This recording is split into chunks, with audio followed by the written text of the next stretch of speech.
कोल्हापूर जिल्ह्यात सतत पडणारा पाऊस आणि हवामान खात्यानं दिलेला ऑरेंज अलर्ट लक्षात घेता जिल्हा प्रशासन अलर्ट मोडवर आहे. खासदार शाहू महाराज छत्रपती यांनी जिल्ह्यातील संभाव्य पूरस्थितीच्या पार्श्वभूमीवर आज जिल्हाधिकारी कार्यालयात आढावा बैठक घेतली. या बैठकीत त्यांनी जिल्हा प्रशासनानं संभाव्य आपत्तीचा सामना करण्यासाठी केलेल्या तयारीची माहिती घेतली.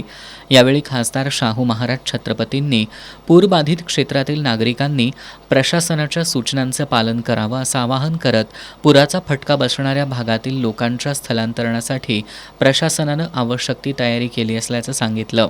दरम्यान हवामान विभागाच्या ऑरेंज अलर्टच्या पार्श्वभूमीवर सर्व यंत्रणा अलर्ट मोडवर असून कोणतीही आपत्कालीन परिस्थिती उद्भवल्यास तात्काळ प्रतिसाद देण्यासाठी प्रशासन सज्ज असल्याची माहिती जिल्हाधिकारी डॉक्टर विजय राठोड यांनी दिली आहे.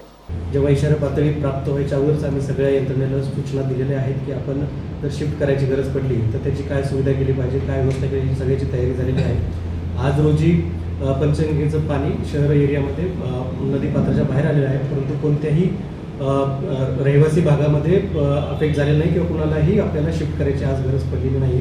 पूर्ण प्रशासन अलर्ट असून त्यासाठी पूर्ण खबरदारीने आम्ही तयारी आहोत. सोबतच आज रोजी आपल्याकडे जवळपास 45 बंधारे पाण्याखाली गेले आहेत आणि आपले काही स्टेट हायवे आणि इतर जिल्हा मार्ग अफेक्टेड जरी झाले असले तरी आपण त्याच्यासाठी पर्यायी व्यवस्था ठेवलेली आहे. त्यातून वाहतूक सुरळीत पद्धतीने चाललेली आहे. खासदार शाहू महाराज छत्रपतींनी प्रशासनाच्या तयारीचा आढावा घेऊन सर्व विभागांनी सतर्क राहावं असं सूचित केलंय.